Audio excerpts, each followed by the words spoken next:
You smell.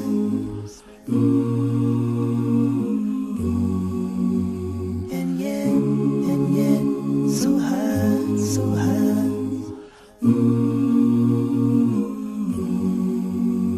Remember your eyes,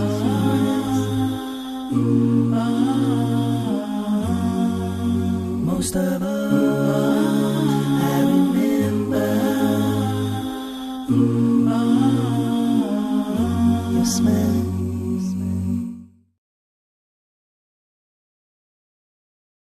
Assalamu alaikum wa rahmatullahi wa barakatuh. Ahlan wa sahlan wa marhaban bikum. Yes, welcome once again to the Sulaiman Ravat show. You're watching ITV this Friday evening, and tonight we are breaking a record of some sorts, I think. I've never been joined in studio by so many people. But not only is it the number, but it's also the caliber and the high rank of these noble personalities who are with me here this evening. In the studios of ITV, we have very special guests, ulama, and I'm going to be asking them in a short while to introduce themselves. They are representatives of different ulama bodies here in South Africa. I'll tell you in a short while what we are going to be talking about after we get a better idea and an indication as to who is with us in studio this evening. Immediately on my right, they say you should start on the right. If you could introduce yourself to the viewers of ITV. Alaikum salam wa rahmatullahi wa barakatuh. My name is Sulaiman. I'm Muhammad Ihsan Talib, hailing of course from Cape Town. Serving as the second Deputy President of the Muslim Judicial Council. And also then to your right, Assalamu alaikum, Sheikh. Wa alaikum assalam wa rahmatullahi wa barakatuh.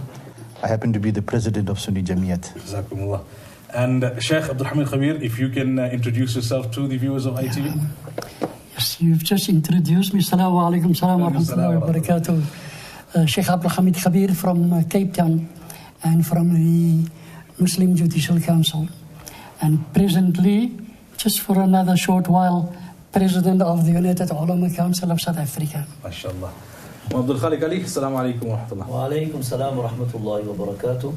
Yes, Maulana, Abdul Khalik Ibrahim Ali, I serve as the Secretary General of the Muslim Judicial Council and also as assistant to our Honorable Maulana Yusuf Patel as the Secretary to UUCSA. MashaAllah. You don't need to interact. Assalamu alaikum wa rahmatullah. Wa alaikum salam and assalamu alaikum to all the viewers. Ibrahim Bam with the Jamaat al-Ulama South Africa and attached to the Hamidiyya Masjid in Newtown. President of ITV. Ma Yusuf Patel, assalamu alaikum wa rahmatullah. Wa alaikum salam wa rahmatullahi wa barakatuh. I'm a member of Jamaat al-Ulama South Africa and currently serve as the Secretary General of the United Ulama Council of South Africa. Well, I'm sure the viewers would understand now why I'm feeling so intimidated. You know, these great personalities sitting with us in studio this evening. We are going to be talking about UUCSA, the United Ulama Council of South Africa. Many of you may have heard about UUCSA, but tonight is the night to get a deeper understanding and a broader understanding about what UUCSA is all about, the history behind UUCSA, how it came into existence, the role that UUCSA plays, and the role, most importantly, that UUCSA can play. So for the next hour and a half or so, you will be in the company of these very esteemed scholars and you'll be listening to them with regards to UUCSA, and I'm sure you'll find it very interesting and enlightening. Firstly, we will be asking Sheikh Ihsan and then thereafter Sheikh Abdul Hamid as well to elaborate a little on when was UUCSA formed, Sheikh, and what was the vision behind the formation of this body? Yeah, Bismillah ar-Rahman ar-Rahim. Maulana Sulaiman, obviously, history will record that UUCSA was formed in 1994. It is perhaps opportune for us to reflect this particular development that paralleled the kind of transformation processes, of course, that took place in our country.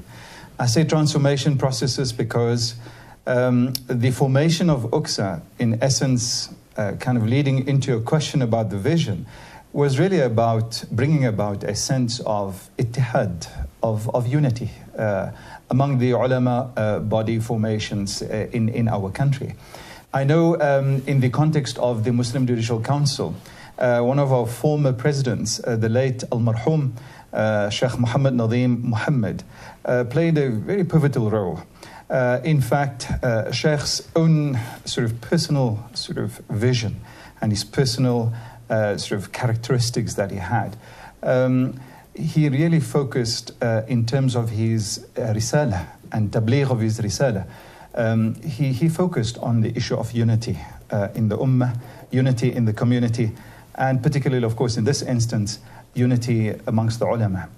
And so it is fondly recalled by ourselves in the Muslim Judicial Council and also on other platforms, how Sheikh Nadeem Muhammad took road trips through the breadth and the length of our country to go and meet with the various respective ulama formations in our country.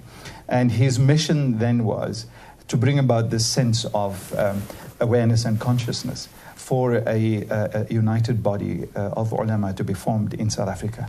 And so it is to the credit of lots of the good work that had been done by the forebears, including the likes of Sheikh Muhammad Nadeem Muhammad, that we have the benefit, and I think we will probably elaborate on this far more during the course of this program, the benefit of having this kind of formation in our country, where we have a very clear diverse groups of ulama from various ideological persuasions, ideological backgrounds, schools of thought that manage actually to come together and, of course, look at issues of important mutual interest for the Muslim community. Sheikh Abdul Hamid, I would be very interested in hearing some of your memories of the time when UUCSA was formed and what transpired at that particular time. We, Bismillah ar-Rahman ar-Rahim, we were at a particular historical time in South Africa, and that was in the 80s and the late 70s, and as we went along in the 90s, where it was important that we get the Muslims together, and we tried several models in order to get the Muslims together, because we need to have one voice to speak on behalf of the Muslims. And we tried, Sheikh Najjar, Allah Rahamu, he also tried very hardly with some strong, influential brothers in different parts of South Africa to establish an organization which was called later on Islamic Council of South Africa. Unfortunately, in my opinion, the organization could not come up to the expectations, and it failed. And in the Western Cape, they also tried to establish also a group of people representing the Muslims in the Western Cape, which was called the Majlis Ashura al-Islami, which also unfortunately failed. Out of this, Sheikh Nadeem Muhammad, Allah Rahamu, worked very hard, and lots of consultations had taken place in Durban. He went to Durban, and Maulana Yunus Patel, Allah Rahamu, was an excellent companion in this particular issue, and encouraged Sheikh Nadeem to carry on. Sheikh also went to Johannesburg, came to Johannesburg, and spoke at length with Maulana Abbas Jina. May Allah Ta'ala reward him and give him long life, inshallah, and other brothers. Also Maulana Ibrahim was there, and many others were there, and all encouraged him that it is a fantastic project to succeed with, to get all the ulama of South Africa also together under one umbrella, which the wish of every Muslim was there. And we always had this strong opinion, and this didn't come from the three of them only. Maulana Abbas Khan in Durban was also somebody who contributed to the ideas which eventually gave rise to the United Ulama Council of Africa. The idea was and still is that if the ulama are together, understanding one another, if all the people will be together and they will understand one another. And therefore, when the ideas and were all formulated and put together into a constitution, lots of deliberation tremendously went into it, alhamdulillah rabbil alameen.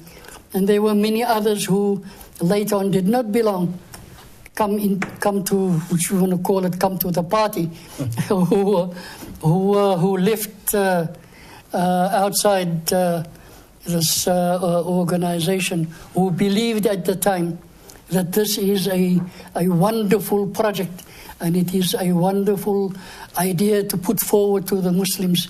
For the first time, we will have the ulama of South Africa in Johannesburg, in Pretoria, in Durban, Cape Town, Port Elizabeth, and in Kimberley, and wherever there are concentrations of Muslims, get them united under one body, where we don't have this conflict, unnecessary conflict of ideas and conflict amongst the ulama, which leaves a bad taste. When the government wants to speak to the Christians, they know they can go to which organization to go to, or they want to speak to the Jews or the Hindus. But when they want to speak to the Muslims, they don't know who to go and speak to.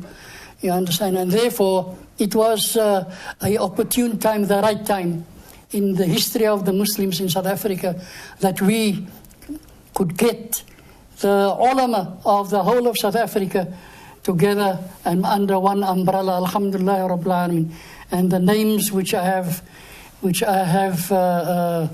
mentioned, they played a major role.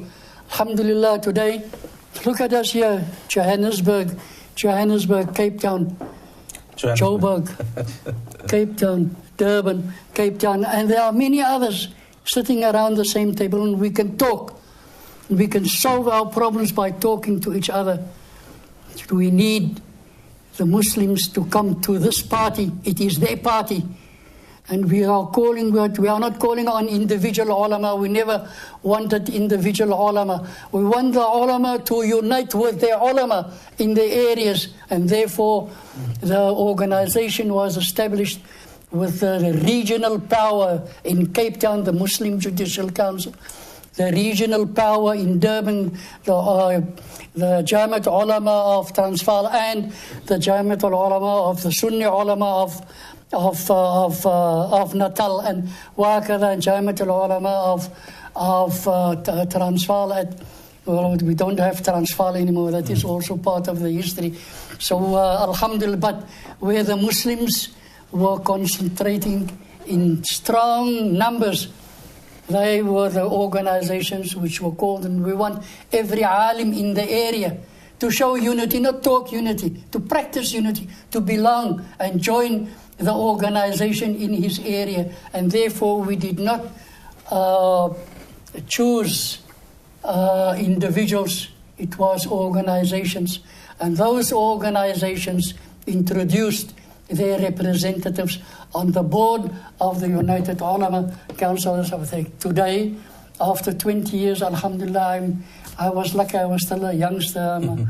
I'm on the old side now, but alhamdulillah, I was happy to have been there with Sheikh Nazim and always Azim Sheikh, Allah arhamah. You really think it's going to work? We're going to be able to bring these ulama together? He had that firm belief, yes, it is going to work and it will be good for the Muslims. Today, alhamdulillah, I can be proud with my brothers sitting here around the table. We are a united ulama council of Africa, not for us as ulama, for the Muslims, so that they can also be united. When we have Eid in town, we want to celebrate Eid with our brothers in Johannesburg and Durban, wherever they may be, and many other masail, which is masail which requires the collective association of all the Muslims. So from that particular position, I'm an old man now. I feel, alhamdulillah, Rabbil Alamin, I'm preparing myself for the Qabristan. I can die with peace, alhamdulillah, Rabbil Alamin. We have left for the ulama something they can all grapple with, they can all stand steadfast with, and take the Muslims further forward in the future. It's required. South Africa is not the South Africa we had before. This is a different South Africa. We are a united people today. We have to have in our mind that we are South Africans. I can't go and stand and always used to say, I'm a Malaya. My great-grandfather come from Malay, and 1 foot here and 1 foot in Jakarta or in Kuala Lumpur, or the other one says, I'm from Indian origin. 1 foot here, and 1 foot in Bombay and whatever it may be. Or 1 foot here and 1 foot in Karachi. The other one foot here and Allahu A'lam where else he wants to be. This is South Africa. This is where we belong. And we must have that this is where we are and this is where we belong. We are first South Africa, we're first Muslims, Alhamdulillah Rabbil Alameen, and we are South African Muslims.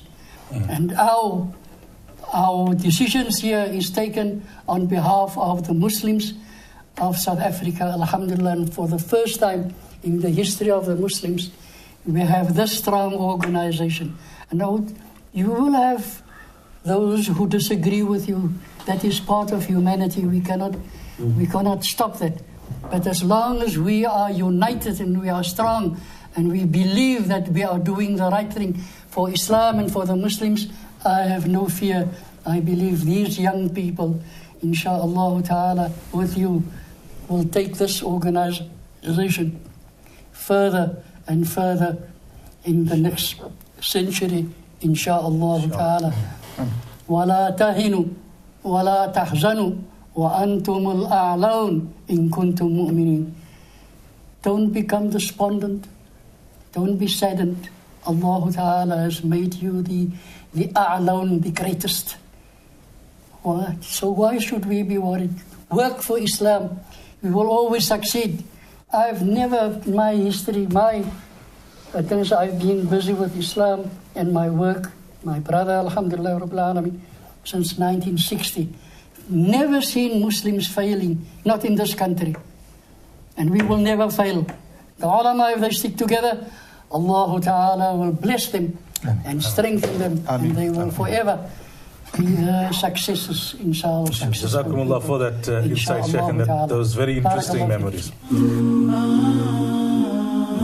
Yes, man.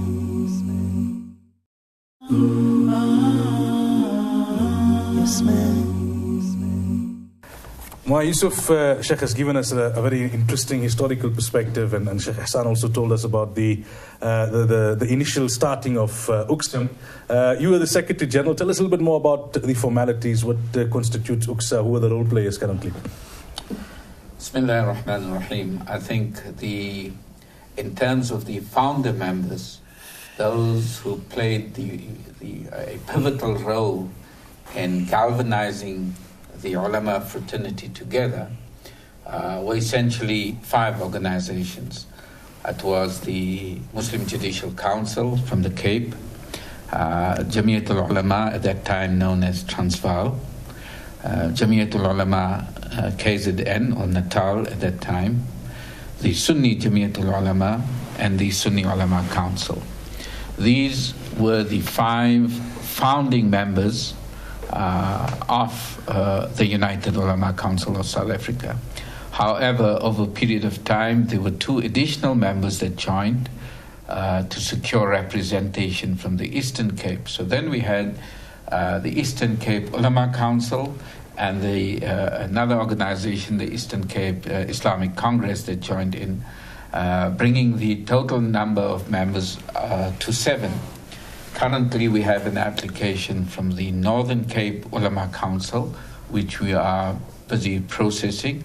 And inshallah, should the application succeed, we would then be represented in most of the provinces of South Africa.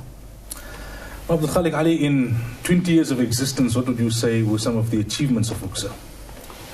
Bismillah ar-Rahman ar-Rahim.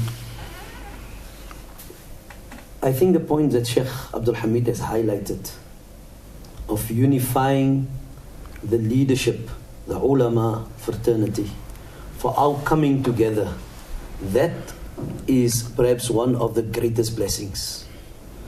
And then obviously that created the space and the area for engagement, where we were able then, or where we are, we have the position of engaging, talking with one another, raising pertinent issues that affects not only the Muslim community, but also South Africa as a people and what our collective contribution could be towards the Ummatul Islam. Then from there, obviously, we have dealt with extensively with matters relating to Islam and Muslims, establishing the name where international institutions are able to recognize that we have a united body. We have representatives of the formation of the ulama that can speak with a united voice. We have, I think, as far as our matters relating to government is concerned, the issue relating to the Muslim marriage bill or the Muslim personal law, that had been a great significant achievement in the sense that the amount of hours and the amount of time that had gone into the discussion of creating a unified approach to it. It has been very, very significant, a long journey, and we know it is a journey that is continuing. It is currently discussed. It is a matter that remains inconclusive for the Muslim community in South Africa.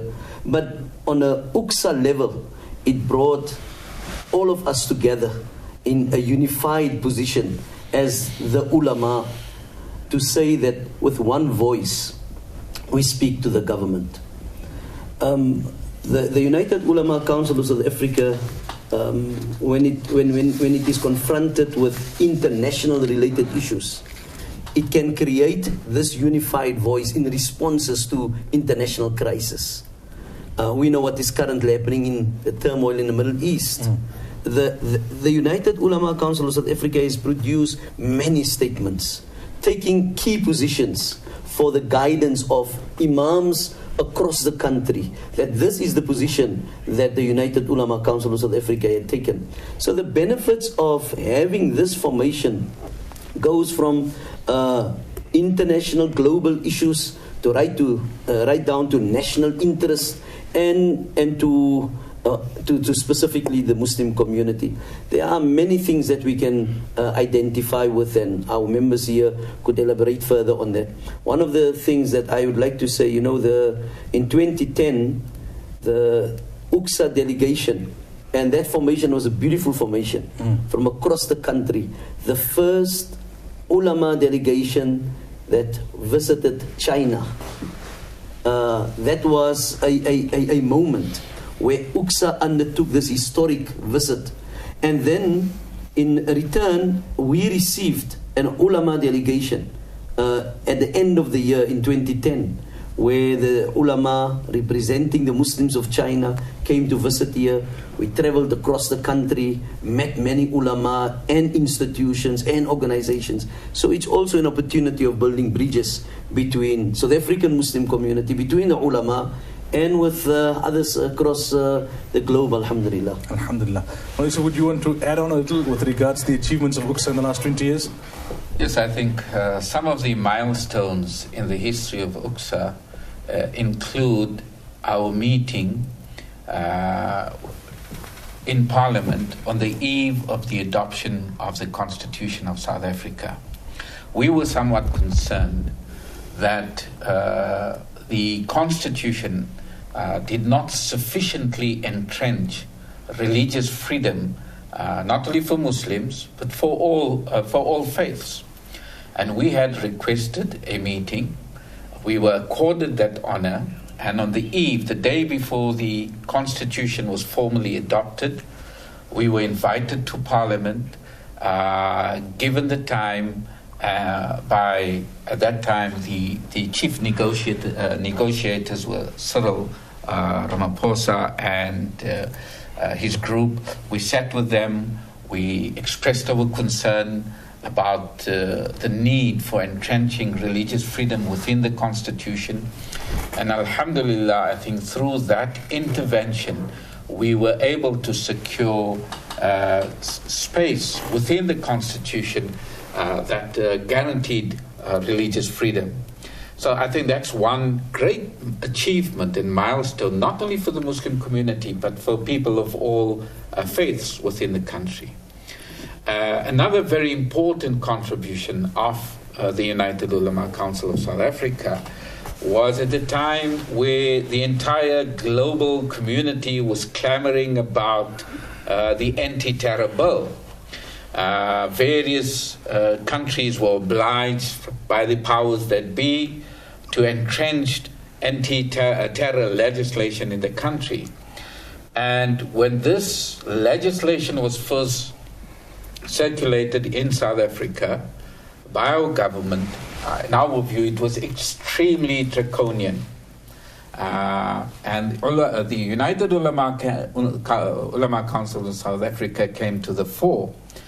And we, I think, in a short period of time, we met the Minister of Intelligence, we met the Minister of Justice, we met the Minister of Justice, we met the Minister, we met several ministers expressing our concern that this is not in keeping with the spirit of the new South Africa.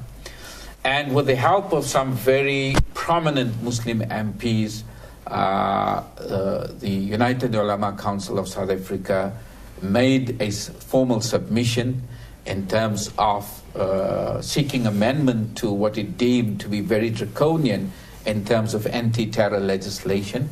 And alhamdulillah, I think through the admission of some of the MPs themselves, most of the amendments suggested by the United Ulama Council of South Africa are today reflected in the anti-terror legislation in South Africa, which is watered down and which is nowhere near the original piece of legislation. The other was, as Maulana Abdul Khalik has mentioned, that the United Ulama Council, members of the council were appointed to the project committee set up by the South African Law Commission to look at the possible recognition of Muslim personal law. We know that the Constitution allows for the recognition of religious Muslim personal law. However, we have not achieved that for a number of reasons. And the government then set up this project committee. 2 members from the United Ulama Council were seconded to this project committee, and they had drafted the white paper on the recognition of Muslim personal law. Apart from that, we currently, or not very long ago, have made intervention in terms of the legislation pertaining to labels on food. There is a draft paper that suggests that any food that bears a religious logo, whether it's Jewish, Muslim, or from the Hindus, etc., saying that the food is kosher or permissible for consumption of that particular faith group. The current or the proposed legislation seems to state that that is kind of imposing your religious beliefs on people of other faiths. And we've made intervention right now because that would be absolutely disastrous for not only the Muslim community, but for the Jewish community, for the Hindu community. So we've made representation to government seeking amendments to that kind of legislation. Part of the milestones was the UUCSA meeting with the then Prime Minister, Nelson Mandela. And I think that particular meeting with the Prime Minister at that time served as the political catalyst where the United Ulama Council gained recognition in the various arms of government. And ever since, it has been the reference point for government on various issues where they would want to know what is the Muslim viewpoint on this, or how do we deal with Muslims on a host of issues. So there are many other issues, but I think politically speaking, the United Ulama Council of South Africa has fulfilled an important function in creating this bridge between government and the Muslim community. Well, we are talking about UUCSA this evening, the United Ulama Council of South Africa. We go for a quick break and thereafter we return, inshallah. Yes, man.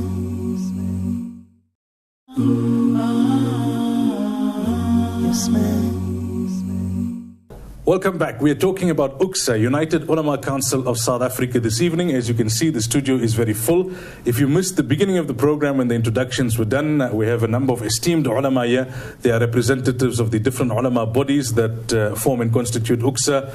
To my right, Sheikh Ihsan Talib, the second Deputy President of the Muslim Judicial Council, MJC. Then we have Maulana Muhammad Yusuf Abdul Ghaffar Suharwi Chisti, the President of the Sunni Jamiat al-Ulama from KZN. We also have Sheikh Abdul Hamid Khabir, who is currently the President of the United Ulama Council of South Africa. To my left, Maulana Abdul Khalik Ali, the current Secretary General of the Muslim Judicial Council of South Africa. Maulana Ibrahim Bam, Secretary General of Jamiat al-Ulama South Africa. And Maulana Yusuf Patel, who is the Secretary General of UUCSA, the United Ulama Council of South Africa. Now, before the break, Sheikh shared with us some very interesting memories with regards to the time when UUCSA got started and UUCSA was formed. Sheikh Ihsan Talib spoke about the vision, and we had Maulana Abdul Khalik Ali and Maulana Yusuf talking to us about some of the achievements of UUCSA in the last 20 years or so. And Sheikh Abdul Khalik, as I said, Secretary General of MJC.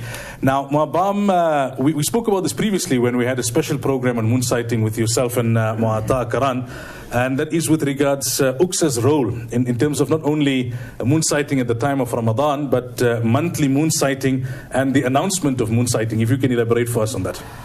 Yes, Assalamu alaikum and Jazakumullah for the opportunity. I think the Hilal aspect is an important aspect. It's not the be-all and the end-all of entire Islamic activity. But we know for some reason or the other, there are two issues throughout the Muslim world, or especially where Muslims are in a minority situation, which seems to dominate. Muslims can't seem to agree upon Hilal or Halal. There always seems to be two major contentious issues wherever you go. Alhamdulillah, to a great extent. In South Africa, we have been able to come to some sort of agreement on the matter, and we have been able to achieve what Muslims in other parts of the world have not been able to achieve, and especially with regard to the Hilal situation. Now, what has been the criteria that has been adopted by United Ulama Council of South Africa, that the member organizations which form part and parcel of the United Ulama Council of South Africa meet on a monthly basis.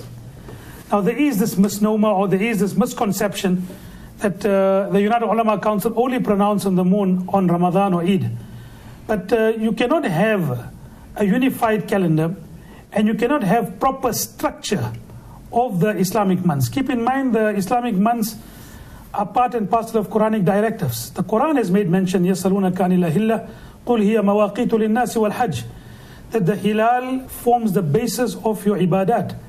So it is not a matter that is of little consequence. It is a fundamental issue which even the Quran has addressed, that it forms the basis of the correct determination of your Islamic months, and from there the correct adherence or the correct performance of your ibadat.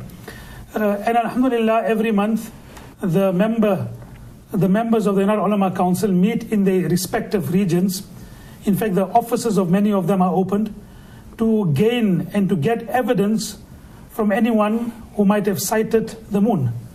And according to the formula that has been worked out, the regional bodies, if there is any sighting that takes place within their region, they will appoint someone to take the necessary shahadat and evidence. And many a times it might be the imam of the region or the imam of an area, if it happens in a particular region. Or for example, if it happens in Cape Town, for example, then of course we have the Crescent Observer Society, who have their own situation and their own infrastructure of taking the shahadat. They have their own situation and infrastructure.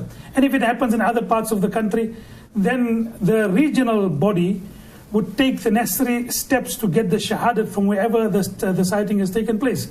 The regional body will, after taking the evidence, accepting the evidence, would then consult with the other ulama bodies.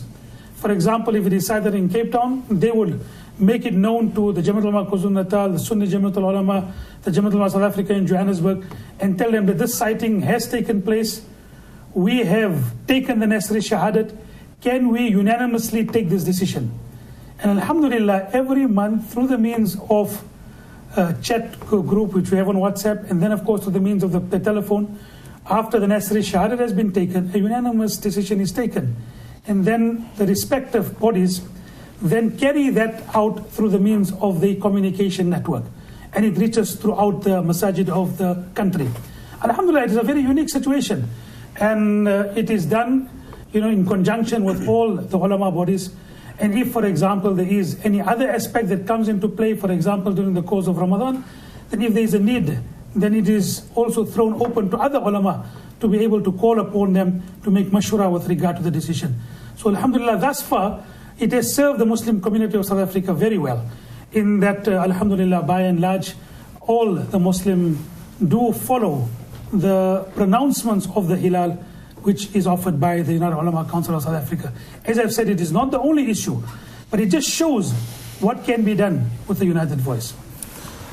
Muhammad Yusuf Saharwi Chishti Sahab, would you like to elaborate a little bit on this aspect of Hilal and the role that UUCSA plays? Jazakallah.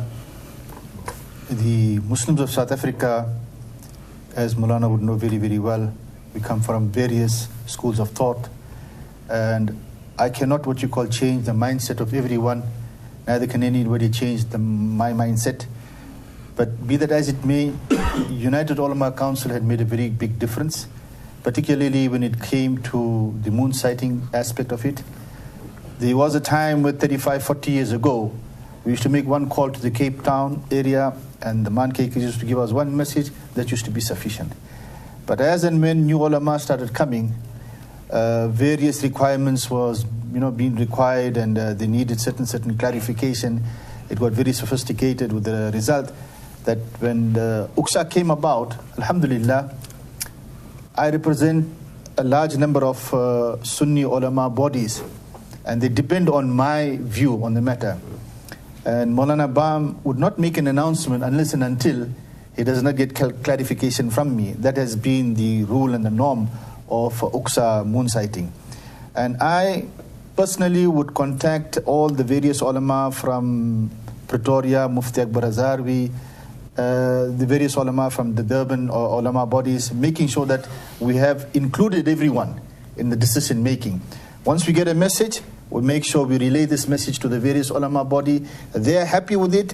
Then we will go into a telecon, and in the telecon, I be the voice of the Sunnis.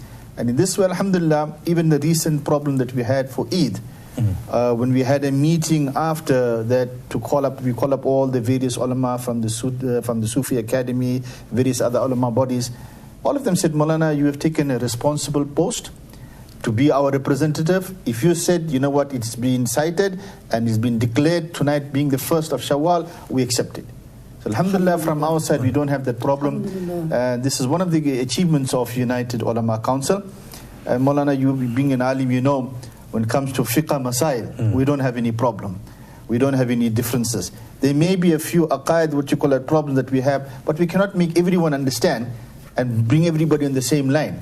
You're going to have slight difference, I'm going to have slight difference. But when it comes to fiqh, which the United Ulama Council have always been working on that. If you look at the Muslim personal law, you look at the various issues, it was all based on fiqh issues. And alhamdulillah, we always had unity on that. Alhamdulillah. Shukran. Sheikh Abdul Hamid, Sheikh Amana Muhammad Yusuf Saharwi Chishti, Sheikh Hassan Talib, Ma Abdul Khalik Ali, Ma Ibrahim Bam, Ma Yusuf Patel. Jazakumullah to all of you. It was a pleasure and honor having you in studio. And we hope to do this again sometime in the future, inshallah. Assalamu alaikum wa rahmatullahi wa barakatuh. Wa alaikum assalam wa rahmatullahi wa barakatuh. You smell.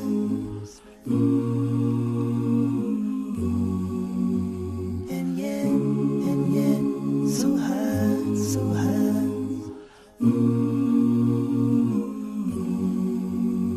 Remember your eyes.